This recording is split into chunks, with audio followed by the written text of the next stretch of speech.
there's something called, this is actually a movement, it's a global movement that was started by the American College of Sports Medicine.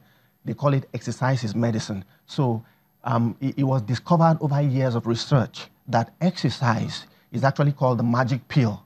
You understand? Because it affects all aspects of your life. Okay. Do you understand? All aspects of your life. So the exercise needs to be prescribed, just like medicine will be prescribed. You're not going to give the same dose of ampiclox or antibiotics to a 6-year-old like you would give to a 12-year-old. The dosages will be, even if the drug is the same, the dosage will be different. So exercise is the same way. It's medicine. It needs to be prescribed. Okay, so let's come to something that the World Health Organization says. Yes. They're talking about cardiovascular diseases. That's right. Talking about diabetes. Definitely. Cancer. Yes. What's the connection between exercise and your insulin, for example, your blood vessels and cancer? Yes. So what happens during exercise is that there's increased activity. So your heart pumps faster, your blood begins to flow faster, your lungs begin to work better. You understand? So the blood vessels are like the plumbing of the body. So imagine the plumbing in a building, you understand? And then you increase the pressure of the pump that pumps the water through the building and all of that. So that's what happens during exercise. Exercise activates the pump, which is the heart, you understand? And the heart starts pumping more forcefully, more blood begins to flow. So circulation increases, opens up your blood vessels, you understand? So all of the parts of your body are now accessible to the blood flow, to the circulatory system. Do you understand? Yeah, so everything that's opens making up. sense. Yeah, but so what about the sugar, diabetes? So everything opens up. So when everything opens up, there's a higher demand for energy right now. You understand? So the source of energy is actually glucose. So everything you eat, the body breaks it down to glucose. Okay, it's making sense. Yes. So glucose is the energy currency of the body. That's what the body will now convert to ATP, which the body uses to generate energy, physical energy, muscular contractions, and all of that. So what happens is that once you eat, you're taking a load of calories or whatever it is, insulin has to rise. What insulin is like a headmaster. It drives glucose from the bloodstream, from the extracellular space into the intracellular space so that glucose can be burned in the factories, in the factories of the cell. Oh, it's making good sense. Yes. But how about those they've described as having insulin resistance? Yes. How does that help them? So that helps them because once the circulation increases, you understand, everything opens up, your insulin resistance reduces. That is good news. Yes, that is good news. So type 2 diabetes goes down. Yes, it goes down. Okay, explain the cancer bit. The cancer bit is that whenever, there are hormones in the system and they are all complementary. So whenever insulin rises, cortisol is actually called the stress hormone, you understand, tends to also rise with insulin. Do you understand? So if you have persistently high insulin levels, there's a likelihood that your cortisol levels will also be very high.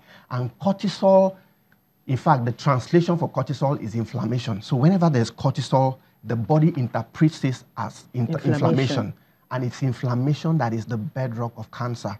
You understand? Okay. That's the bottom line. So once there's an inflammatory process going on anywhere, after a while, inflammation is a good thing because the body uses it to heal damaged tissues, take care of cells that may be damaged and all of that for repair generally. Yes. But then if it goes on for too long, it becomes chronic and then the body really can't handle it anymore. It goes haywire and that's one of the origins of cancer can set in.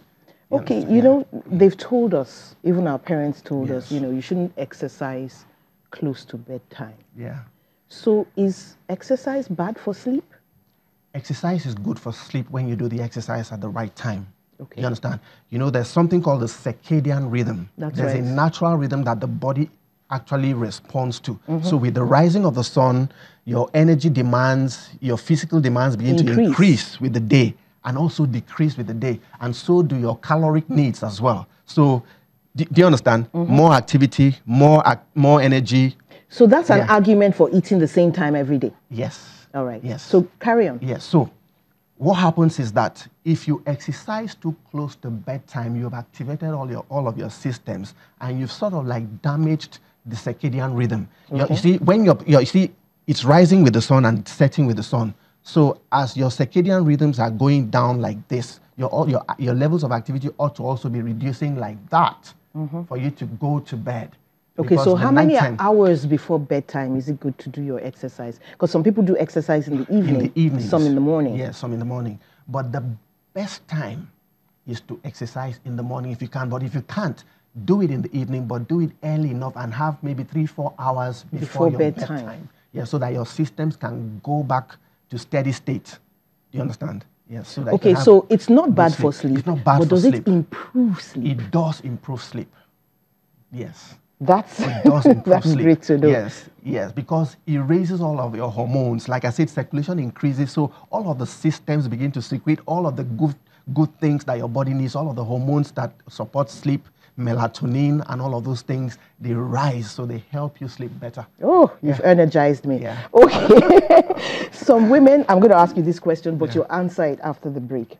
Some women have the tendency, most women, they say, have the tendency towards osteoporosis. Definitely. Or, you know, the density, their bone density, you know, reduces, they lose bone minerals. Yeah, exactly. And they begin to bend. Yes, okay? yes. But you have said that exercise is good for everybody. It's good for everybody. Now, what I would like to know is, what do we do with this woman who they have said has osteoporosis, and then you are saying exercise is good for her when she can go break a bone?